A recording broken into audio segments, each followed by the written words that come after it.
353వ దినము. కుటుంబ బలిపీఠం 2 డిసెంబర్ 19. వర్తమానం పేరు దీనిని నీవు నమ్ముచున్నావా? దీనిని నీవు నమ్ముచున్నావా? లూకాసు వార్త 1వ అధ్యాయము 39 నుండి 45వ వచనం వరకు.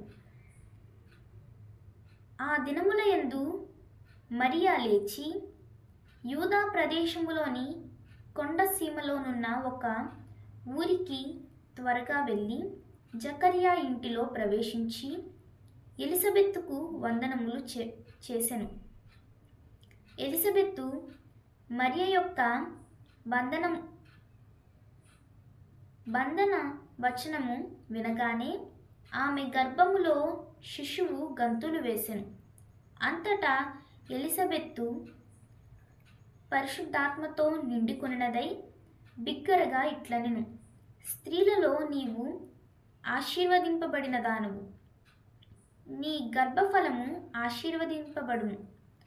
నా ప్రభువు తల్లి నా యొద్దకు వచ్చుట నాకెలాగూ ప్రాప్తించెను? ఇదిగో నీ శుభవచనము నా చెవిన పడగానే నా గర్భములోని శిశువు ఆనందముతో గంతులు వేసెను. ప్రభువు ఆమెకు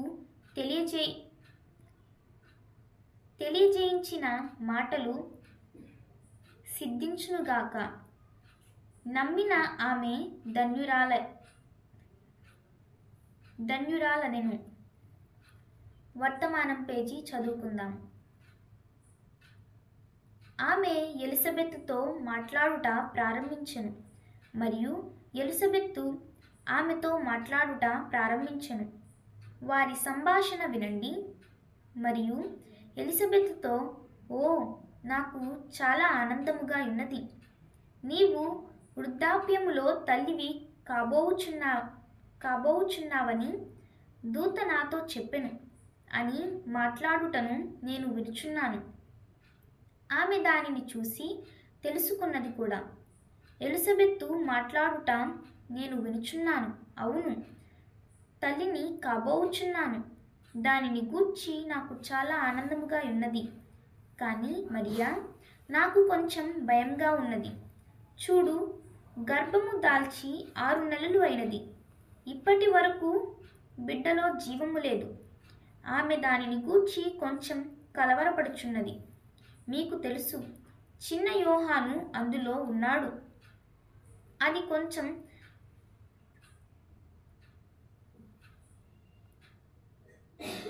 అసహజమైనది.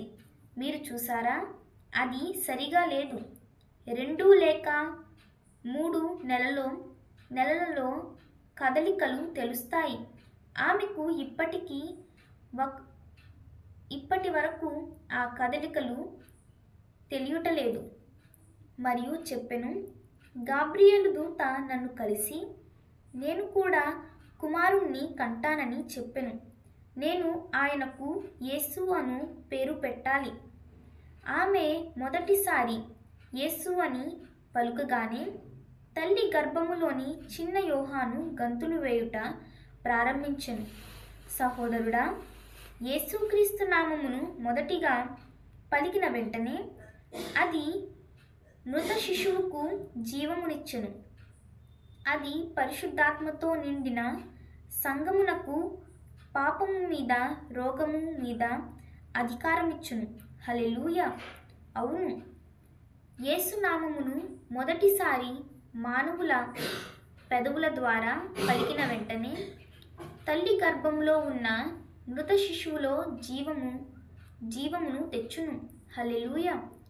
క్రైస్తవుల సంగతి ఏమిటి? ఎటుబడితే అటు తిరిగిపోతున్నారు. వెన్నెముక కలిగి సత్యము కొరకు దేవుని కొరకు నిలబడుము. బైబిల్ చెప్పిన దాని కొరకు నీవు నిలబడుము. నీ హృదయమంతటితో దానిని విశ్వసించుము. తల్లి గర్భములోని చిన్న యోహాను సంతోషముతో గంతులు వేయుటను ప్రారంభించెను. పరిశుద్ధాత్మ ఎలిజబెత్తు మీదకి వచ్చెను. ఆమె చెప్పెను, నా ప్రభువు తల్లి నా యొద్దకు వచ్చుట నాకెలాగూ ప్రాప్తించెను. ఇదిగో నీ శుభవచనము నా చెవిన పడగానే నా గర్భములోని శిశువు ఆనందముతో గంతులు వేసెను. అది నేను చేసినదో ఆలోచించండి. యేసు పేరును పలుకగానే మృత శిశువులో జీవము కలిగినది. అయ్యా, అది నీ అవయవాలలో ఏమి చేస్తుంది? అక్కడ కూర్చునియున్న వారి రోగమును ఏమి చేస్తుంది? నీవు ఎక్కడికి వెళ్ళినా యేసునామమును నీతో తీసుకుని వెళ్ళుము.